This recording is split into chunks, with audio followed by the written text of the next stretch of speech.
Well, the numbers have astounded me. I mean, I was thinking we might have 100,000 by the time we launched the game in September. I thought we might get maybe 10,000 in the first week. The fact that we're at 500,000, in a couple days just blows me away.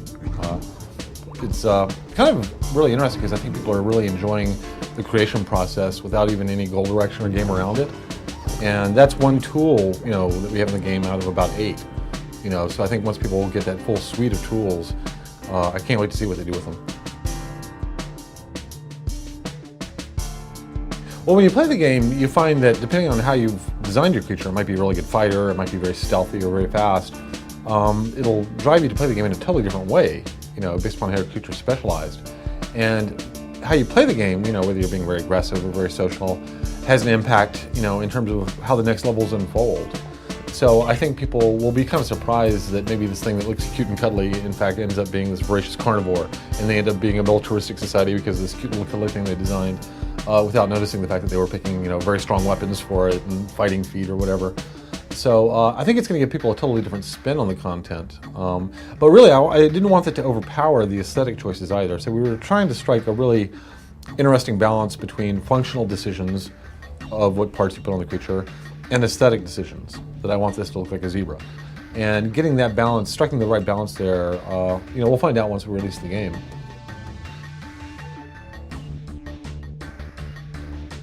Well, I think there are like 2 dimensions to Spore that are probably the most clarifying way to describe it is on one dimension, it's about this epic journey from single cell to colonizing the galaxy. And that gets the powers of 10 side of it. The other side of it, which you're kind of seeing now, is that every part of the game wants to feel like a creative endeavor. That the player, in fact, is kind of creating this world. They're creating the creatures, the buildings, the cities, the spaceships, the entire planets at some point.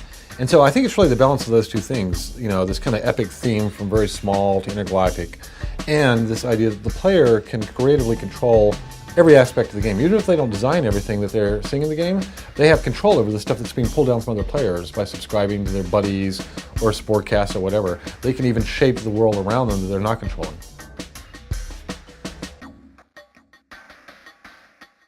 Well, yeah, astrobiology, in fact, was one of the big inspirations for Spore.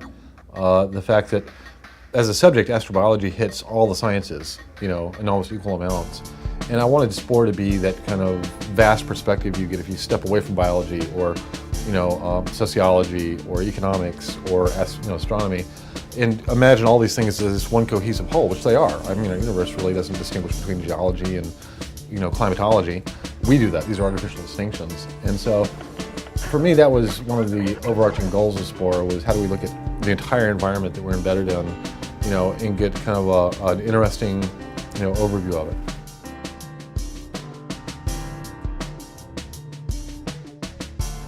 The social networking was, considered to be a very light kind of part of the game early on. As we started getting into the development, we started seeing the cool stuff that people on the team were making. And we started having fun just kind of organizing the content. And I love the stuff this guy makes, or I love these airplanes over here. It became obvious to us that we wanted higher level tools for kind of organizing, sharing, collecting this data.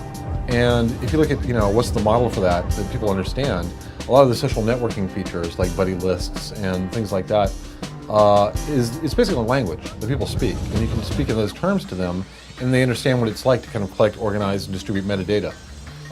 So the social networking side of things really became the language that we picked up to use as an overlay to describe this set of meta features on the game.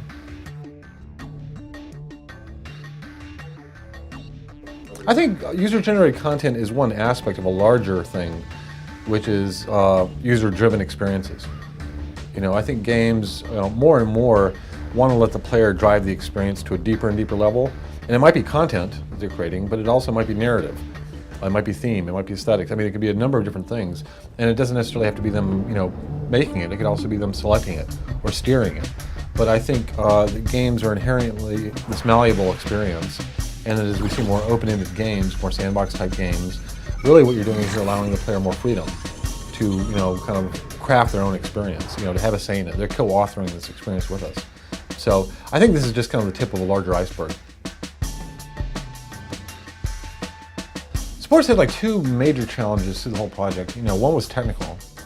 We had to basically solve a lot of hard technical problems that nobody had solved before on procedurally generated content. on usability, making these editors extremely easy to use and fun to use. So that was, kind of the engineering side of the challenge. On the design side, we were dealing with a game that's mixing all these different genres and trying to present it as a unified whole, fairly consistent feedback, control schemes, goals, missions, etc.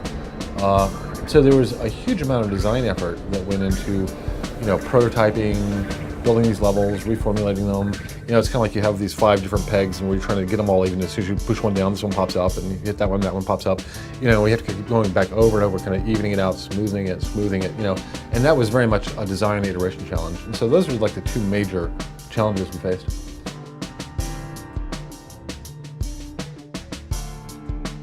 I think it's better if it's specialized in some ways. On the other hand, our real issue is bandwidth. I'd like to see Spore in a lot of different formats, even outside of games.